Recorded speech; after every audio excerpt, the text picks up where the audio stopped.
pessoal, tudo bem? Estamos aqui então para a nossa última aula, a última unidade do nosso curso de avaliação de bens imóveis.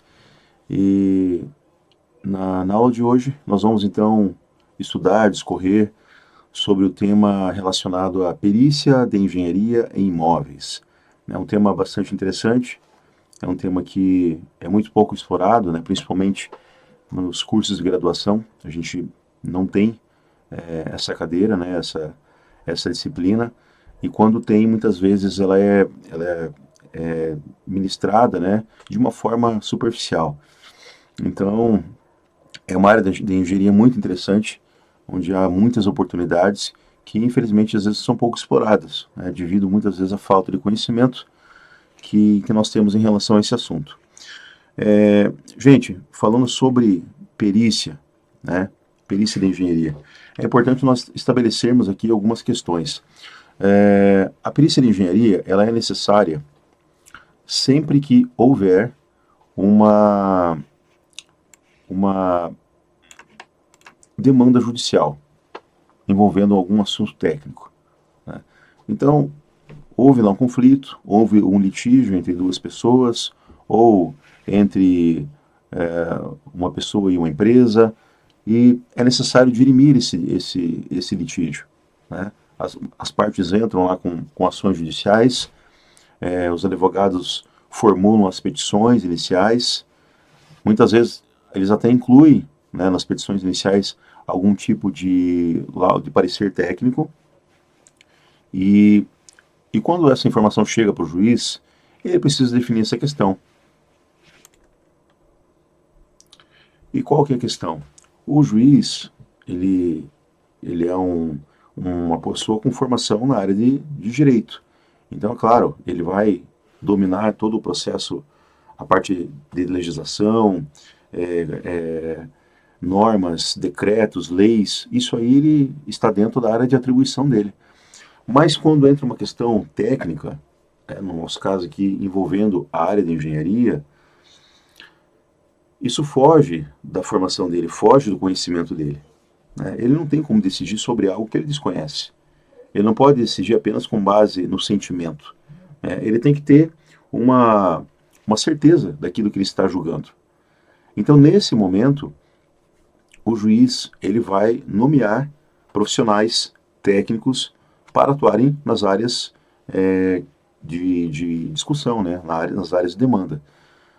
No caso da área de engenharia, né, pode ser um conflito envolvendo uma patologia, pode ser um conflito envolvendo uma questão de reintegração de posse ou de leilão por inadimplência. Nesse caso, nós teremos que fazer uma perícia de avaliação de valores, como nós estamos vendo no decorrer do curso, ou ainda pode ser uma situação pior, né, que seria um acidente, o colapso de uma estrutura, causando talvez uma fatalidade, né, feridos, e nesse caso também o juiz precisaria de um perito, né? Então, o juiz ele sempre vai designar um perito quando houver uma demanda que ele não tenha conhecimento técnico para resolver. É interessante colocar que as perícias não são apenas da engenharia, né? Existem perícia em outras áreas técnicas. Então, por exemplo, existe perícia na área de administração, né? Na área médica, né? Na área odontológica.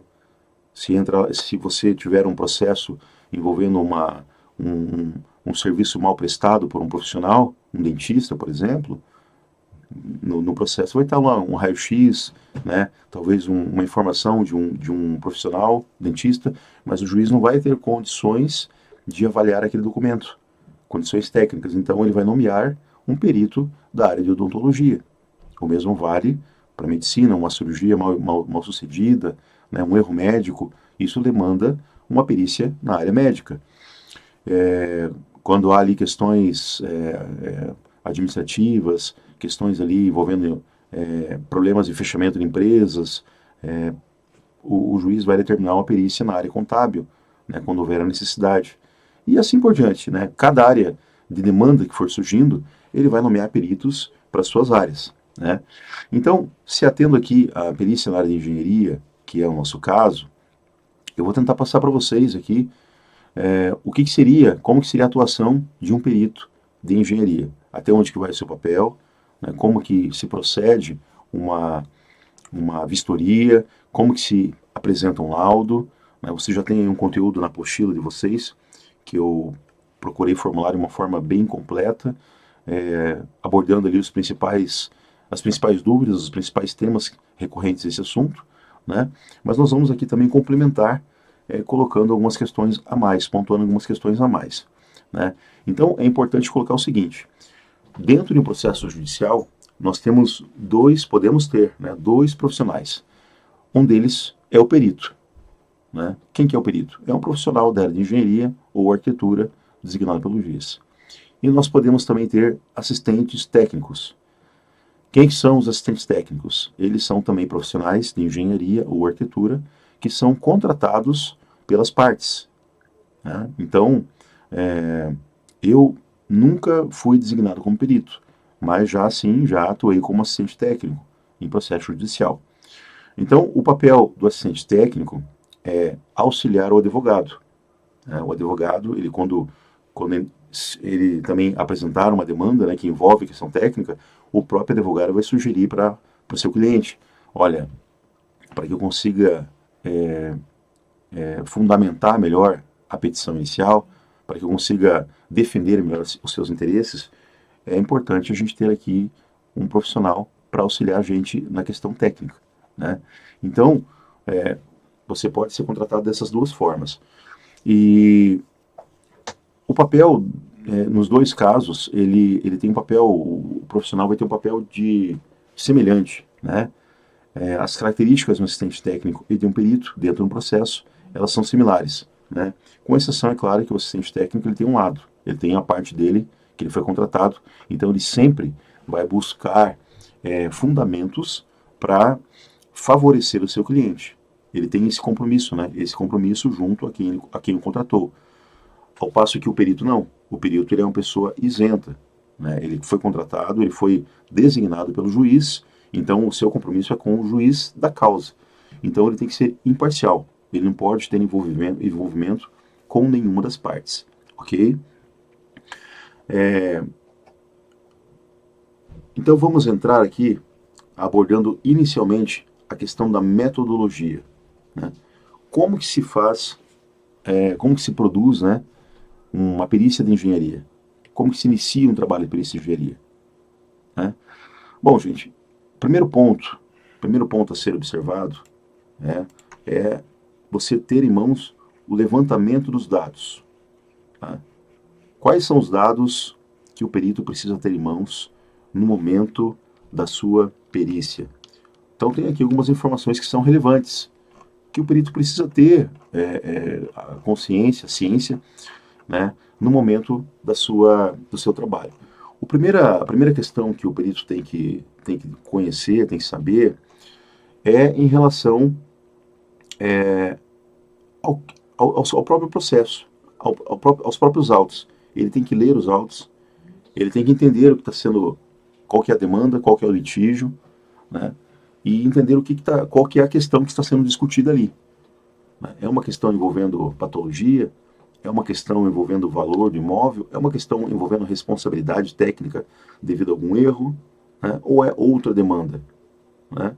Às vezes pode ser uma questão também envolvendo cobrança de valores por serviços executados e não recebidos, às vezes problema de um profissional, uma ação de um profissional contra uma construtora, pode ser também, né? Então, assim, o perito, uma vez que ele for designado, ele tem que saber qual que é o assunto do litígio, né? Ele tem que ter esse levantamento, né? Ele tem que saber exatamente o que ele precisa responder. E junto com a designação da perícia, o juiz sempre vai abrir um prazo para que as partes abram quesitos, né? O que são os quesitos? Quesitos são perguntas que as partes vão fazer. Aí vai entrar o papel do assistente técnico, né? Então, o assistente técnico, junto com o advogado da parte, o outro assistente técnico, junto com o advogado da outra parte, né, eles vão ali estudar estratégias para elaborar quesitos que conduzam aquele perito né, a concluir um resultado que seja favorável ao que eles estão pleiteando, né? Então, vou dar aqui um exemplo simples, né? Imagine que existe ali uma, uma demanda envolvendo um proprietário. O proprietário foi lá, comprou um apartamento e surgiram patologias pós-construção, né? O imóvel ainda está no prazo de garantia, mas a construtora se recusou a fazer os devidos reparos. Vamos lá. Então, nós temos um proprietário e temos uma construtora. O advogado da construtora vai contratar o seu perito técnico e o proprietário da mesma forma.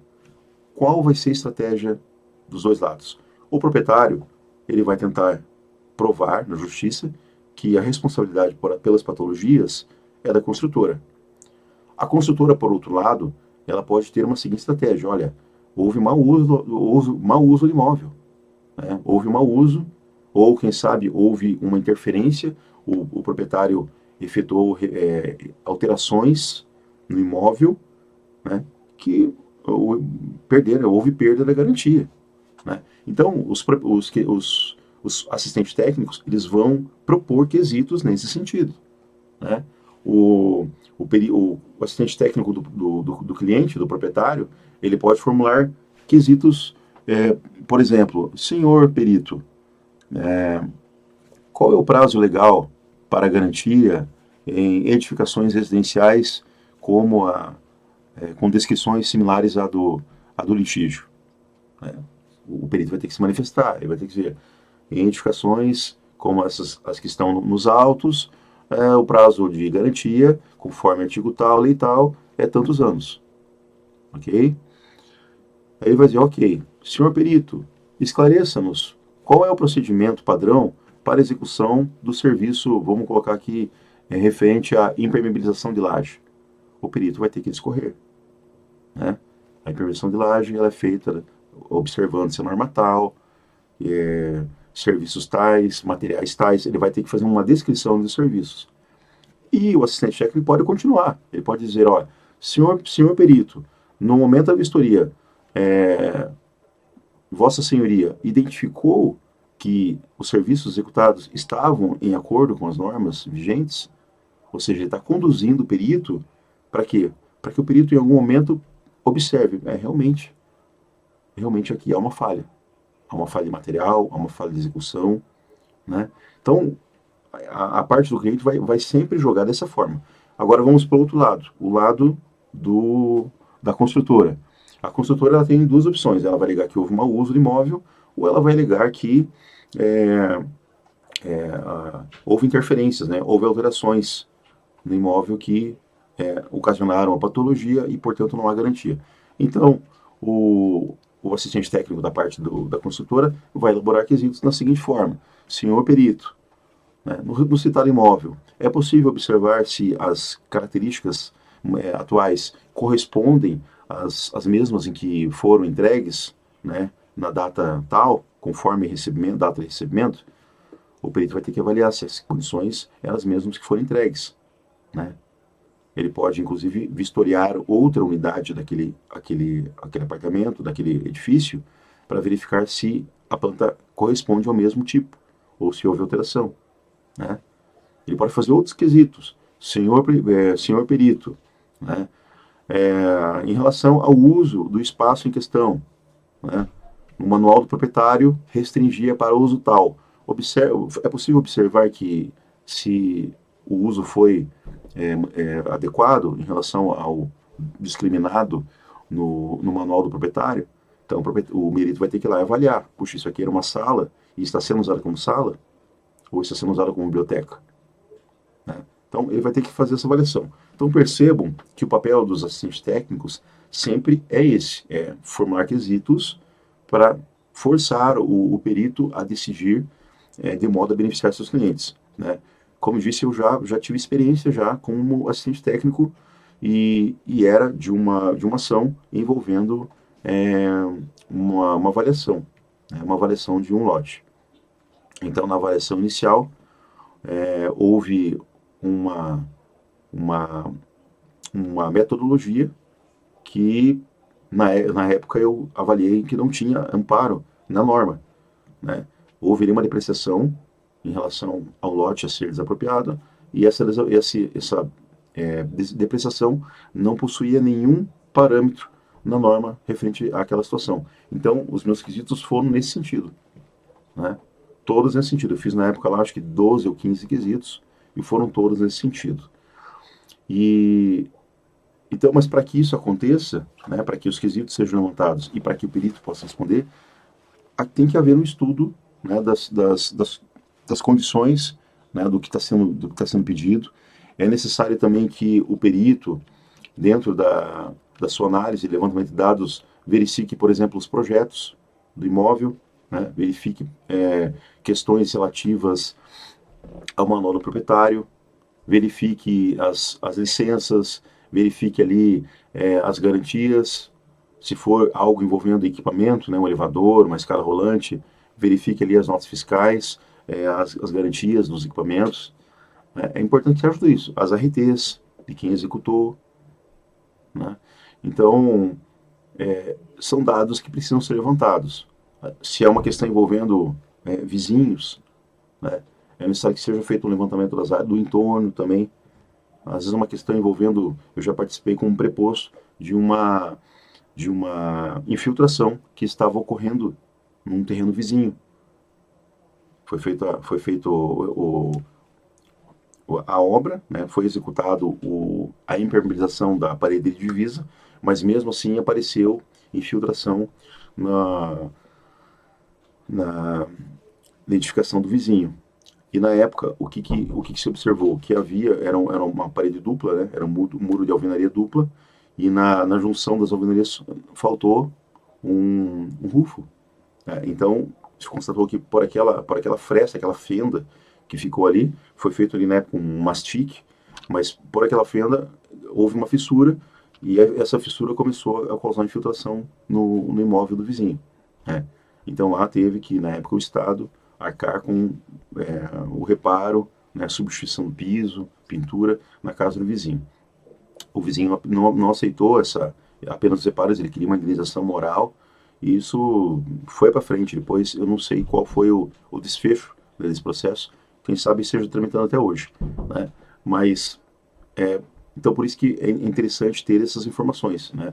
Vistoriar as edificações vizinhas, né, a fim de verificar também alguma questão. O segundo ponto da metodologia é vistoria do imóvel, tá? Então, eu até já adiantei um pouco, né? Mas a vistoria do imóvel é fundamental, né? Você tem que vistorar o imóvel, tem que saber qual que é a patologia, e uma vez sabendo a patologia, você já vai com o olho meio calibrado, né? Então, se o problema é de filtração, você vai chegar já observando o telhado, né? Ou se é uma infiltração proveniente do solo, né, você já vai tentar observar ali na área externa se há algum problema, você vai verificar desnível, galeria de redes pluviais, qual o caimento, onde estão as caixas, vai verificar se não tem nada obstruído, né? Quem sabe verificar as sondagens da época da construção do terreno, para verificar o nível da água no terreno. São observações que você vai ter que ter, né? E por fim, um reconhecimento da localidade, né? Então, dentro do reconhecimento da localidade, é preciso avaliar ali, né, quais são os itens, quais são as questões que estão, que podem provocar uma interferência dentro daquele imóvel, né?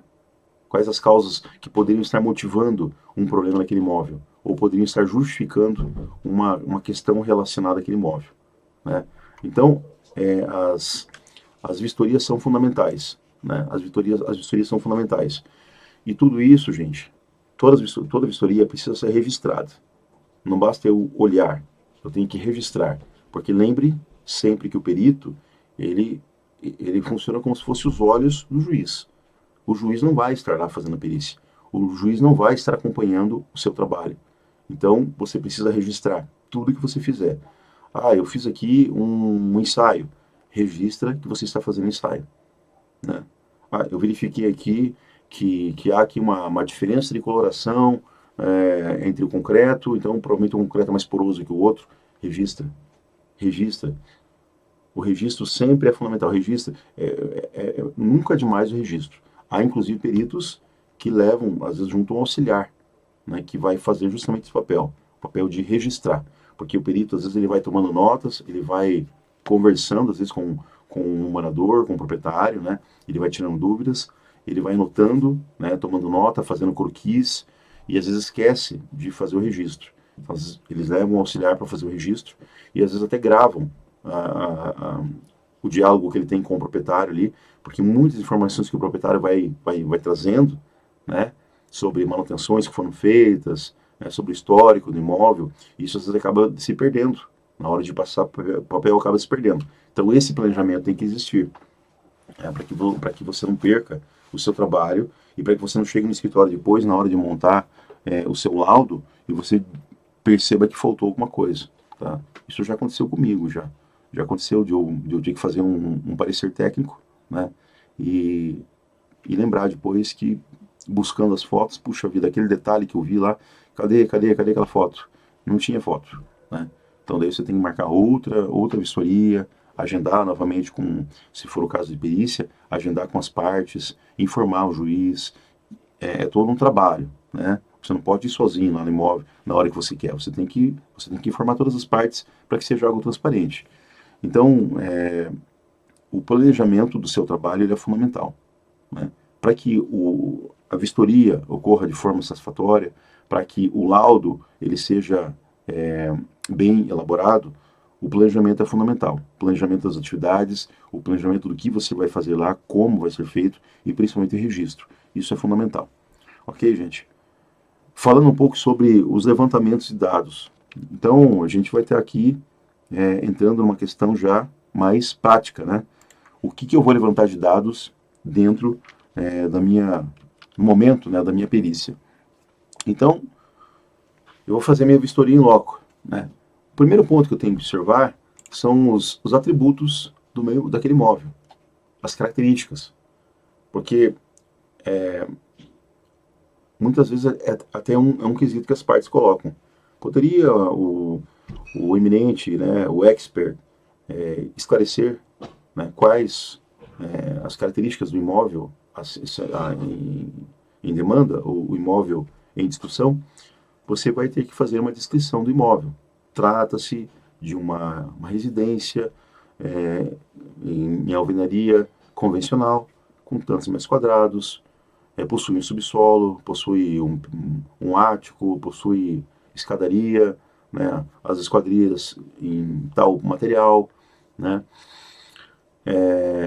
Vai fazer uma análise descritiva, né, e em alguns casos até qualitativa, se for o caso, até qualitativa do imóvel. O imóvel possui tantos quartos, garagem para tantos veículos, né? São questões que às vezes precisam ser colocadas para ficar registrado, né? Então, os atributos e as características, né? Isso também faz parte do teu levantamento de dados. O segundo levantamento, a segunda parte que você vai ter que fazer é relativo a projetos, né? Chega a ser até redundante, né? Mas o projeto é fundamental para o engenheiro, para o arquiteto. Não há como você fazer um projeto, você fazer uma perícia, você fazer um laudo, sem solicitar esses documentos, né? Há que se ter projetos e registros, né? Registros de manutenção, né? Houve manutenção desse imóvel, ou ele encontra-se da mesma forma que ele foi construído, que ele foi executado, né? Houve registro, houve alteração. Ok, quais foram as alterações? Eu preciso dessas informações, né? E se houver às vezes falta, né, se houver falta desses documentos, muitas vezes o imóvel é antigo, não se tem mais, né, essas plantas, esses projetos, é preciso consignar isso no seu laudo, né? É preciso consignar que a vistoria foi executada a olho desarmado, né? Não houve apresentação dos documentos solicitados por esse perito, e a vistoria então foi a olho desarmado, porque isso também exime você de algumas questões, né? E também coloca também a parte contra a parede, porque às vezes se você não pede o projeto e não se atém a algum detalhe, a parte depois pode apresentar como contestação do seu trabalho, né, como contestação do laudo, apresenta, o perito não se manifestou sobre tal item, e daí apresenta lá uma foto do projeto, um detalhe do projeto, né? Então você coloca que não foi apresentado no momento oportuno, você solicitou, não foi apresentado, porque daí você consegue, inclusive, má fé, né? Pode se caracterizar como má fé da parte que fez isso, ok? Então, segundo ponto a ser observado, primeiro ponto é verificando os atributos e características, segundo ponto, projetos e registros, terceiro ponto, potencialidades e deficiências. Olha, se você está no imóvel, você tem que ter um olhar técnico para verificar ali possíveis deficiências naquele imóvel, né? Eu fiz a minha monografia no curso de avaliações que eu trabalhei, foi sobre patologias em marquises. Eu fiz uma monografia sobre esse assunto. E eu comecei a verificar aqui no centro de Curitiba, a fazer uma análise visual de todas as marquises na região central. Fiz ali um cadastro de marquises, e dentro desse cadastro eu coloquei ali, fiz ali um registro, né, das patologias, das deficiências que eu havia observado, né, e potencialidades eu quase não vi nenhuma, né? Todas elas muitas delas com problemas, algumas já era visível, outras estavam em vias de se tornar um problema visível, né? E então o problema de sobrepeso, as pessoas botando ar-condicionado sobre a marquise. Então, o que é isso? É você treinar o teu olho. Da mesma forma que eu tive que olhar marquises, e como foi um trabalho extenso, um trabalho de campo extenso, durante muito tempo, eu ficava olhando para as marquises e sempre tendo aquela visão técnica, né? Tentando ver a fissura, tentando ver flecha, né? Tentando ver ali problema de infiltração, sobrepeso.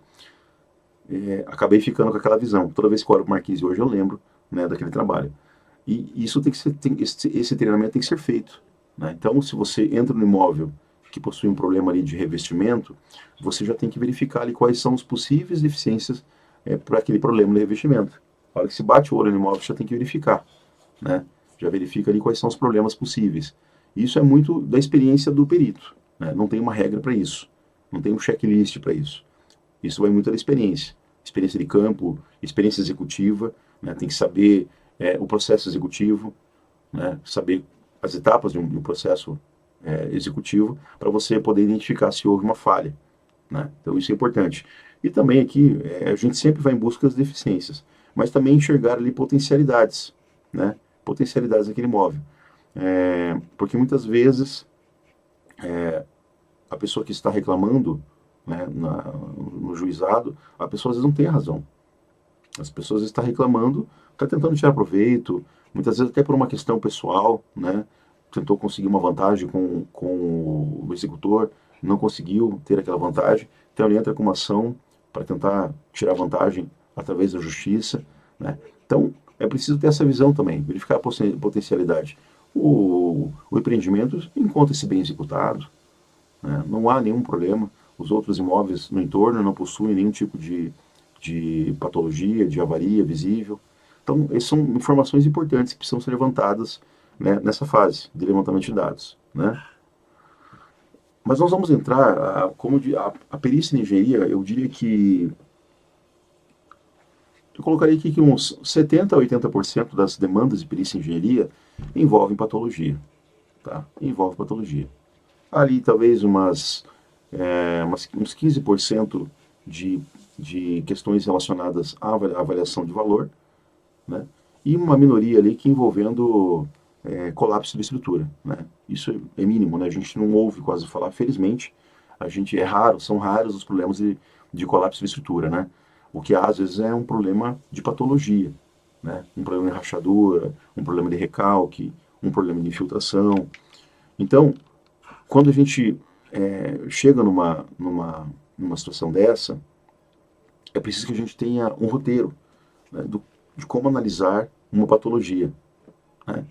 Então, a primeira questão é realizar a anamnese daquele problema, né? Ou seja, eu vou analisar desde o início, né, tentar fazer uma avaliação geral do que pode ter levado àquela situação, né? Uma linha do tempo, né, uma cronologia, né, dos fatos.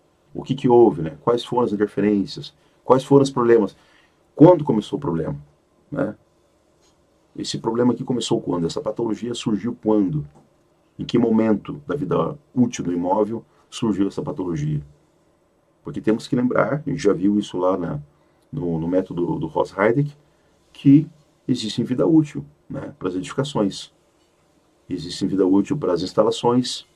Né? Então eu não posso também exigir, né, que nunca tenha nenhum problema se a gente sabe que tem uma vida útil, tem um desgaste natural de uso, de mau uso. Né? Então isso a gente tem que ter em mente. A anamnese serve justamente para isso, para a gente conseguir montar essa cronologia, esses dados, e então ter ali um ponto de partida para a nossa avaliação. Né? Lembrar que, ao olhar a patologia, né, que seria o efeito, né, já tentar projetar quais seriam as causas. Há uma patologia, quais seriam as causas daquela patologia? É uma rachadura. Ok. Quais seriam as causas dessa rachadura? Quais seriam os possíveis motivos da rachadura? É um problema de fundação? É um problema, às vezes, de falta de verga, de contraverga nas janelas? Pode ser. Tá? É uma falha estrutural? É uma falha de projeto? E aqui nós já começamos a entrar, né, dentro da anamnese. Nós temos que analisar essa sequência aqui, que faz parte de toda a obra. Né? Toda obra de engenharia vai ter isso aqui: projeto, execução, manutenção, se houver, e desempenho. Esses 4 itens aqui precisam ser analisados com cuidados. Né? Precisam ser analisados com cuidados. Então, dentro do projeto, há projeto? Dentro do, se houver, né, os projetos eles seguem as normas vigentes? Eles cumpriram as normas vigentes? Isso é uma informação que eu tenho que ter. Né? Eu preciso ter essa verificação. Né? As tabelas aqui, o diagrama unifilar, ele está adequado, ele está equilibrado. Né? São questões que eu tenho que verificar. Né? Esse telhado, o caimento do telhado, ele está em acordo, ele atende ali ao mínimo para aquele tipo de telha. Né? Isso acontece bastante, né? O telhado geralmente é uma questão que não se dá muita atenção. Geralmente tem projeto para tudo, né? Tem projeto de fundação, tem projeto elétrico, hidráulico, estrutural, mas quando chega na cobertura tem só um esquemático e daí o empreiteiro faz o que ele quer, conforme a experiência dele. Né? Faz tesoura, faz pontalete, cobre com telha francesa e vai embora. E às vezes acaba ocorrendo um problema, justamente por não ter projeto. Aí começa às vezes a ter um problema de execução. Então aqui na execução eu vou tentar verificar se o que foi projetado, se de fato ele foi executado. Né? Eu tenho que fazer essa verificação. Né? E dentro dessa verificação, se for o caso, eu posso solicitar ensaios. Eu posso requerer aqui alguns ensaios. Por isso que quando o juiz designa como perito, o perito ele apresenta os honorários dele, o valor dos honorários. Então, ele olha a demanda, ele verifica as questões e apresenta os honorários. Então, eu já tenho que verificar aqui se eu terei que solicitar alguns ensaios. Será que eu vou ter que solicitar um rompimento, uma extração no corpo de prova? Vou ter que fazer uma esclerometria no concreto? Né? São questões que precisam ser verificadas para atestar se a execução atendeu ao projeto. Né? Terceiro ponto é a questão da manutenção. Toda edificação ela vai passar por algum tipo de manutenção em algum momento da sua vida útil. Né? Será que essa manutenção foi executada? E se ela foi executada de uma forma correta? Houve um responsável técnico? Né? Nós temos que primorar pela parte técnica.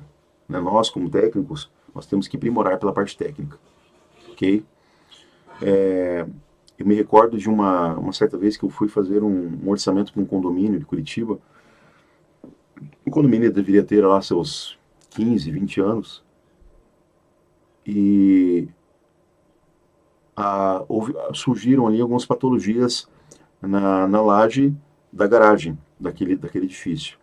Né? Começou ali a ter um problema de oxidação das armaduras, e pela expansão, ele acabou estourando, né, o cobrimento, a camada de cobrimento, e daí ficavam lá as armaduras expostas e oxidadas. Aquilo causou um verdadeiro terror nas pessoas, né? Tava todo mundo assustado, todo mundo achou que o prédio ia cair, né? Me chamaram a toque de caixa lá e falaram, ó, você precisa, faz pra gente um orçamento para você fazer aqui um laudo de recuperação da estrutura.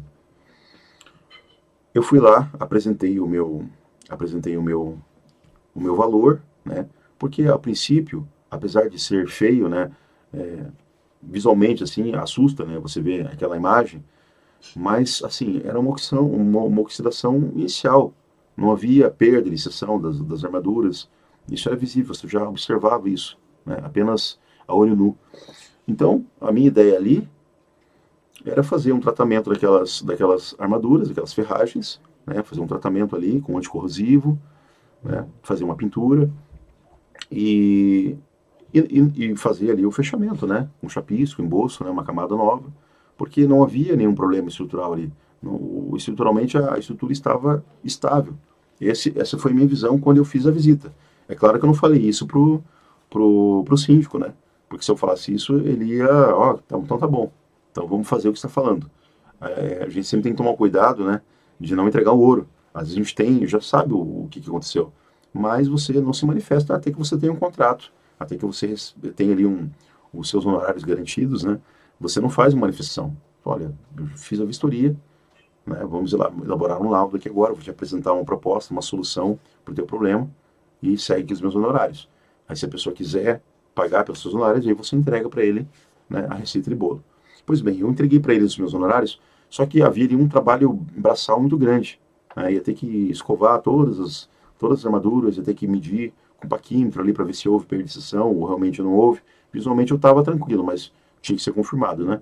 Então o meu valor acabou ficando um pouco alto para aquele serviço. Eu vou chutar aqui, né, 15 mil reais, 10 mil reais, algo em torno disso. E na mesma época, o condomínio chamou outro profissional, né, que ele fez pela metade do preço. Né? Então, se eu tinha pedido lá entre 10 e 15 mil, ele pediu, sei lá, 6 mil, em torno disso. E o síndico me comunicou, falou, olha, o seu valor ficou muito acima, né, a gente fez aqui uma assembleia e decidiu pelo valor menor. Eu falei, tudo bem. Só que eu, inclusive, fiz uma observação para ele. Só verifica se a proposta técnica apresentada por esse profissional, se ele vai realizar os mesmos serviços que eu me propus a realizar. Porque eu vou fazer uma análise da estrutura. Né? E eu, inclusive, fiz uma situação absurda para ele. Eu posso fazer um laudo para você por R$ 1.000. Eu faço aqui uma linha de laudo. Demolir e construir de novo. Isso é um laudo. Né? Eu fiz essa brincadeira com ele. Então, observe se ele não vai fazer algo parecido, né? Que você tem um custo muito alto e depois você tem que reconstruir o que já tá bom, né? Aí ele falou, não, tudo bem, não, a gente verificou aqui, tá tudo certo, ok. E não deu outra, né? Chegou a hora que aquele profissional apresentou o laudo dele, o custo de manutenção que ele havia proposto era algo absurdo, era algo em torno de 100 mil reais. Porque o que ele estava propondo era praticamente refazer aquela estrutura. Né? Ele ia fazer uma outra trama ali por baixo, ia ter que fazer escoramento, concreto novo. Então, assim, a proposta dele, tecnicamente, ela não estava errada. Né? Também ia resolver o problema. Só que, assim, ficou evidente que aquele profissional não fez uma análise adequada da estrutura. Ele foi lá, visualizou e já foi para o reforço estrutural, né? Que seria a última alternativa. Primeiro é tentar recuperar aquela estrutura. Primeiro você tenta recuperar e depois você faz o reforço. Né? Pois bem, ele já partiu para o reforço. E daí o síndico voltou para mim desesperado. Falou, olha, o laudo aqui deu um valor absurdo.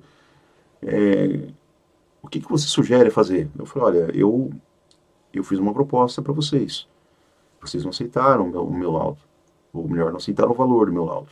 E vocês contrataram um profissional. Agora vocês precisam se reportar a ele. Mas você não pode agora fazer um contra-laudo aqui, contra esse laudo que foi apresentado. Ele falou, olha, isso inclusive seria antiético. Né? Seria antiético da minha parte. Eu pegar um laudo que já está pronto e começar a trabalhar em cima desse laudo? Não, eu não posso fazer isso, né? Eu poderia fazer o meu documento, o meu laudo, mas eu não vou me manifestar sobre o laudo de outro profissional, né? A menos que eu fosse um perito. Se eu fosse um perito, aí sim, designado por um juiz, aí eu poderia fazer uma análise, né, do que foi apresentado num processo. Então, gente, a parte da manutenção, ela é importante. Ela é importante e precisa ser considerada, né? Porque se houve uma interferência, é necessário que a gente identifique a intensidade dessa manutenção, se houve responsabilidade técnica, se a técnica utilizada era mais indicada, né, para aquele tipo de situação, porque muitas vezes a manutenção pode também ocasionar uma patologia, né? A patologia pode ser uma consequência de uma manutenção mal executada, mal dimensionada, né, mal projetada, uma solução muitas vezes que não é a mais adequada. E isso é algo que tem que ser observado, tem que ser dentro da sua vistoria, né, dentro da sua anamnese, você precisa verificar se a tua manutenção não é uma causa, às vezes, para a patologia, que seria o efeito. Ok? E por último, gente, tem a questão relacionada ao desempenho, né? Aqui é algo mais prático, né? É você verificar se o uso da estrutura está sendo adequado para o qual ele foi projetado, né? Como eu citei agora há pouco, a questão das marquises que eu estudei. Muitas delas, quase todas as marquises aqui no centro de Curitiba, possuíam algum tipo de sobrepeso. Ou painéis publicitários, né? Ou ar-condicionados, né? Ou placas de publicidade, né? Então, o que eram? O que eram essas situações? Eram problemas de desempenho, né? Ah, mas a marquise estava com problemas decorrentes daquele peso extra? Olha, se o projeto foi elaborado para que a marquise fique em balanço, né, e sem nenhum tipo de sobrepeso, além do peso próprio, e você bota um peso extra, sim, há um problema de desempenho. Há um problema de desempenho. Por quê? Porque não se cumpriu o projeto para o qual a estrutura foi projetada, né? Houve um projeto, houve uma distribuição de carga, uma previsão de carga acidental, né, mas não carga permanente. Então, isso precisa ser levado em consideração, né? Desempenho. Então, esses 4 pilares aqui, eles fazem parte do roteiro, né? Surgiu uma patologia, surgiu uma perícia envolvendo a patologia, você vai ter que analisar esses 4 pilares, tá? Vai ter que observar esses 4 pilares. Outra questão aqui, gente, adiantando um pouco aqui. Papel do perito. Qual seria o papel do perito? Então, o perito ele funciona como um auxiliar da justiça. Está no artigo 149 do Código de Processo Civil. Inclusive, esse artigo aqui ele está incorreto na apostila, tá? Se eu não me engano, deixa eu ver aqui. Na apostila ele tá apontando outro artigo ali. Então, por favor, façam a correção. Ele está com 139. Tá? Então precisa corrigir isso aqui. E outra, como eu já coloquei no início, ele é necessário, quando a prova do fato, depender de conhecimento técnico ou científico, conforme está no artigo 156. Novamente, aqui também há uma necessidade de correção na apostila. Na apostila está marcando 145, tá?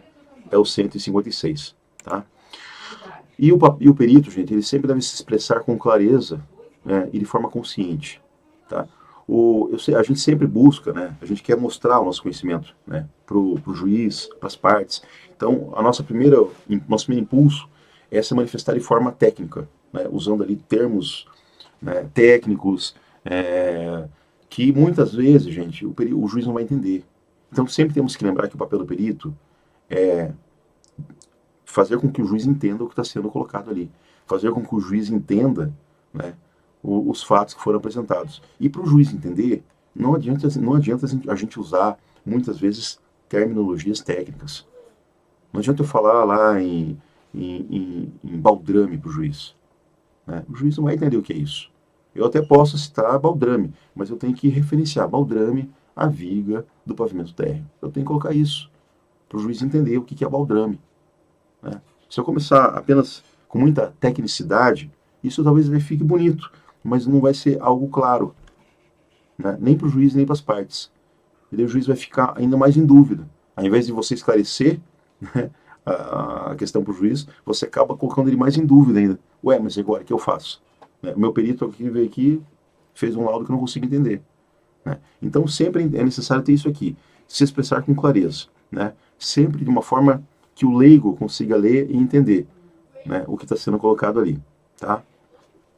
Erros a serem evitados pelo perito. Bom, primeiro erro é sentir-se na responsabilidade de decidir. O perito não decide, o perito informa, o perito relata, o perito registra, mas ele não decide.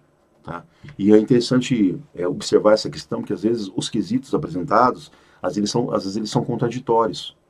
E na hora de responder os quesitos, dá aquela vontade de responder meio que já decidindo. Né? Então você não vai decidir.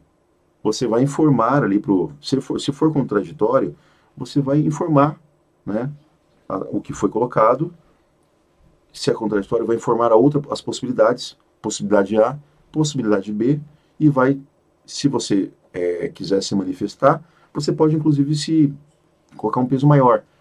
Essa possibilidade aqui encontra amparo na norma número tal da BNT, né? A outra possibilidade aqui também encontra amparo na norma ABNT, porém, para a situação em questão, trata-se de imóvel que fica em área marinha.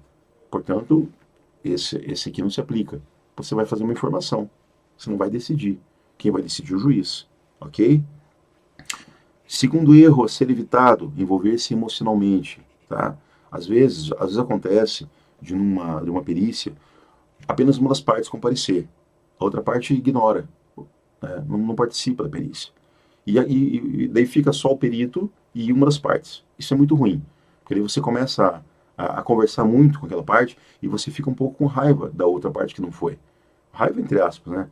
Mas você fica ali com uma certa, poxa, marquei a perícia aqui, a parte sequer se dignou a comparecer, então você fica ali meio que com uma indisposição, um preconceito com relação àquela outra parte.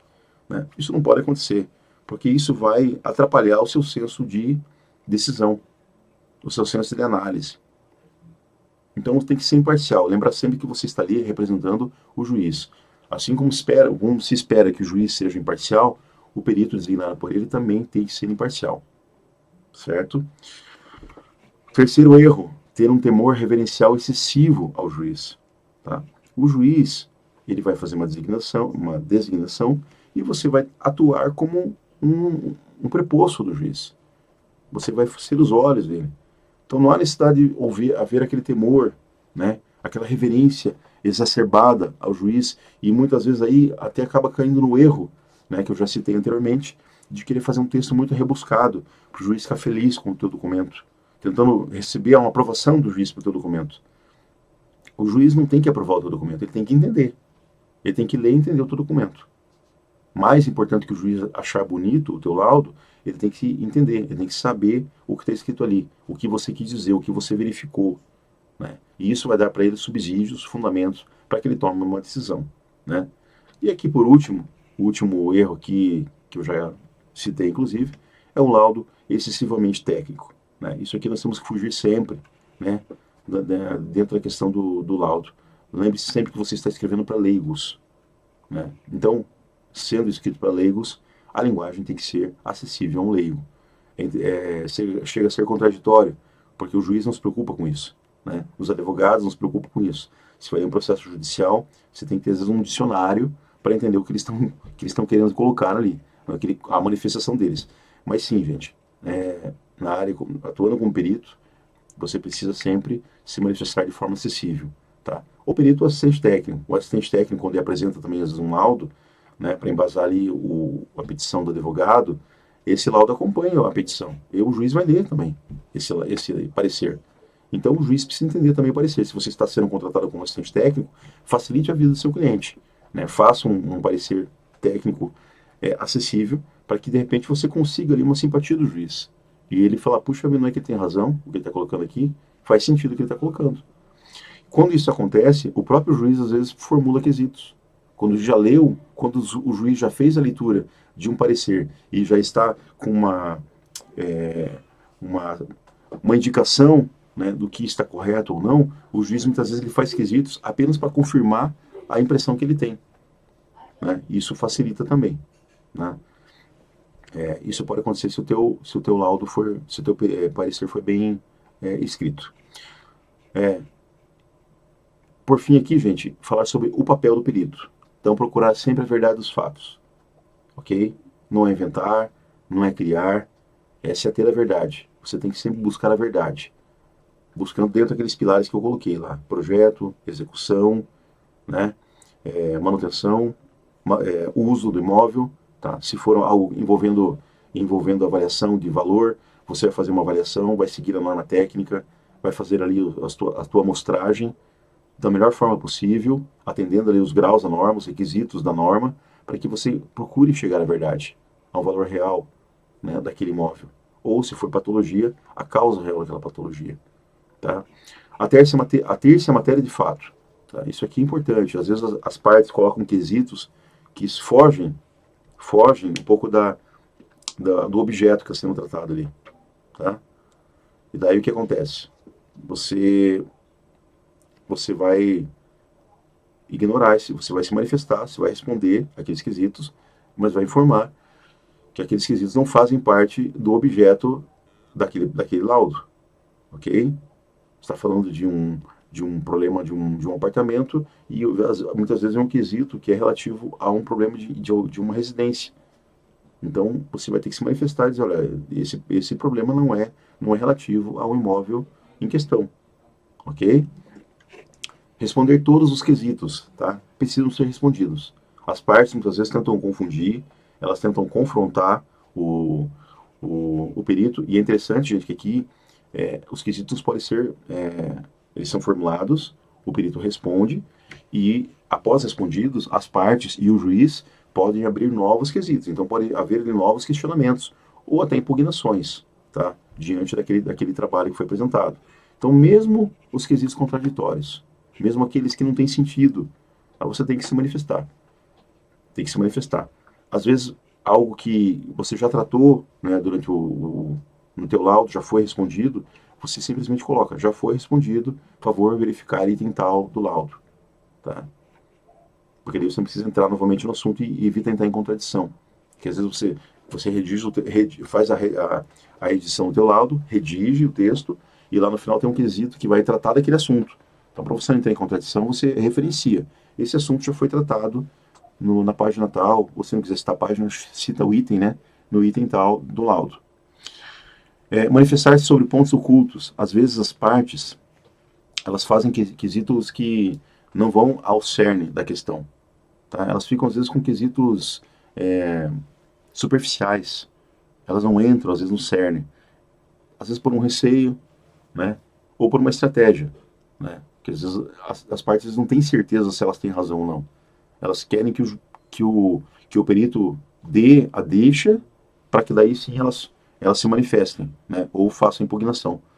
Então, gente, quando acontecer isso, né, quando surgirem ali quesitos que são superficiais, que não vão chegar, você percebe pelos quesitos, você percebe que o juiz não vai ter a dúvida dele solucionada, que ele vai continuar em dúvida. Então você pode se manifestar sobre pontos ocultos, pontos que não foram manifestados. Você pode se manifestar, informar que em vistoria foi constatado problema tal, no elemento tal. Você pode apresentar as fotos, pode apresentar ali os seus fundamentos, as normas que deveriam ser seguidas. Você pode apresentar isso. Ah, mas não é tema da perícia, não foi perguntado. O papel do perito é ser o olho do juiz. Então ele pode se manifestar, ok? Mesmo que não foi questionado. Então pode se manifestar sobre pontos ocultos. Então, gente, isso seria um resumo, né, do que seria o papel do perito em engenharia. Eu até abri um pouco mais aqui, falei sobre assistente técnico, né, que é como se fosse um perito também, entre aspas, né, um perito das partes, e só ressaltando que as partes, elas podem ter assistente técnico ou não, tá? O fato de não ter assistente técnico não torna a parte menor ou maior que a outra, tá? Acontece, às vezes a pessoa não tem dinheiro para contratar um profissional de engenharia para ser o seu assistente técnico. Então a pessoa vai só com o advogado. E daí o advogado se vira, né? Ele vai pesquisar no Google, ele vai conversar com um amigo, né, com alguém da família está cursando engenharia, ele vai lá tirar algumas dúvidas, e do jeito dele ele faz alguma manifestação, mas não apresenta assistente técnico. Tá? Você não pode ignorar ele por isso. Tá? Você não pode menosprezar ele por isso. Ok? Então, abordamos os principais pontos. Na apostila tem ali um resumo, né, dos itens que precisam ser... Deixa eu ver se eu consigo abrir aqui. Dos itens que precisam ser verificados, né,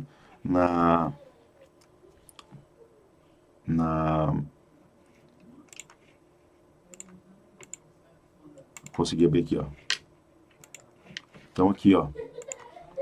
Então tem aqui no final do texto, tem aqui, ó, tópicos essenciais, né, de laudos e pareceres de engenharia, tá? Laudos e pareceres de engenharia. Então, isso aqui é importante, tá? Peço que vocês deem uma lida nisso aqui, guardem, né? O que tem a parte de introdução, objetivo, orientações de trabalho, diligências, né, local, quais são as questões ali, os dados, as informações que preciso colocar, né? O que eu preciso analisar nos dados da região, o que eu preciso analisar no terreno, né? O que eu preciso analisar em relação às prefeiturias. Tem meio que um checklist ali, né? Considerações a serem colocadas, né?